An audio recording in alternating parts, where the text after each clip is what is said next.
Assalamu alaikum warahmatullahi ta'ala wa barakatuh. Takaitattun labarai daga shafin hutudole mai karantawa Ahmad. Labarin na farko na cewa jam'iyyar PDP ta buƙaci shugaban ƙasar Najeriya Muhammadu Buhari ya murabus tun da ya gaza magance matsalolin tsaron da ƙasa ke fama da shi, da kuma ta buƙaci gaba ɗaya al'ummar ƙasar su goyi bayan wannan shawarar su ajiye bambance-bambancen addini da ƙabila a gefe domin ko hakan zai iya haifar da ɗa mai ido. Yayin da zamu yi cewa Inspector General na 'yan sanda Alkali Usman Baba ya bayar da umarni a fara kama 'yan wasan barkwanci da kuma 'yan wasan kwaikwayo da ke amfani da kakinsu wurin haska shirin nasu. Yayin da kuma zamu yi cewa jam'iyyar APC ta buƙaci hukumar zaɓe mai zaman kanta wato INEC ta fara barin 'yan ƙasar Najeriya da ke ƙasashen waje su riƙa kaɗa ƙuri'unsu daga can ba dole sai sun dawo gida Najeriya ba domin su ma su riƙa ɗanɗana daɗin dimokuraɗiyya.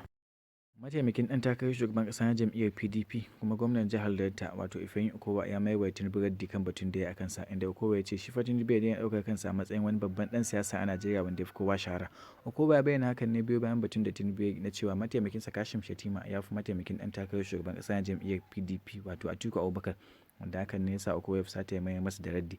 Yayin da labarin na gaba yake cewa ƙungiyar Kiristocin Najeriya ta Arewa ta bayyana cewa ba za ta zaɓi PDP ba kamar yadda ta ce ba za ta zaɓi APC ba saboda gaba ɗaya sun tsayar da musulmai. Ta ce ba za ta zaɓi PDP ba ne domin ɗan takararta Atiku ba su amince da shi ba kuma babu wani sauyi da zai kawo musu a wannan ƙasar ta Najeriya. Kwamitin tunanin wadda ta kafa za ta nemo mata jam'iyyar da ta fi cancanta ta marawa baya a zaɓen shekarar 2023.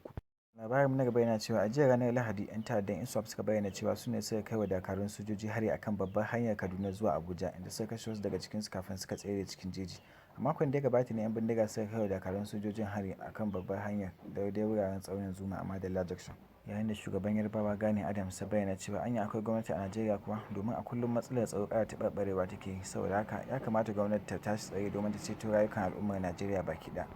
Yayin da kotun jihar Oyo ta yanke wa matashi ɗan shekara 38 Samuel hukuncin watanni 6 a gidan yari ko kuma ya biya naira 20,000 bayan ta kama shi da satar bunsuru, inda shugaban Marvin Sakot kuma shahararren mawaƙin Najeriya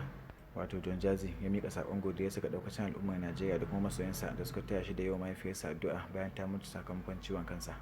Labarin na gaba yana cewa ɗan takarar shugaban ƙasa na jam'iyyar PDP wato Alhaji Atiku Abubakar ya bayyana cewa ya kamata 'yan Najeriya su tashi tsaye domin su ceto wannan ƙasa a cikin halin da take ciki, kuma babu ta yadda za su iya ceto wannan ƙasar sai ta hanyar zaɓen shi domin ya zama shugaban ƙasa a shekarar 2023. Ya bayyana hakan ne yayin da yake ƙaddamar da sabuwar ƙungiyar shi ta matasa wadda za ta taya shi yaƙin neman zaɓe a babban birnin tarayya Abuja ranar Asabar. Domin samun labarai da ɗumi-ɗumi kuma akai-akai sai ku ziyarci shafinmu na hutudole, kuma kada ku manta ku danna mana like da alamar subscribe. Mun gode.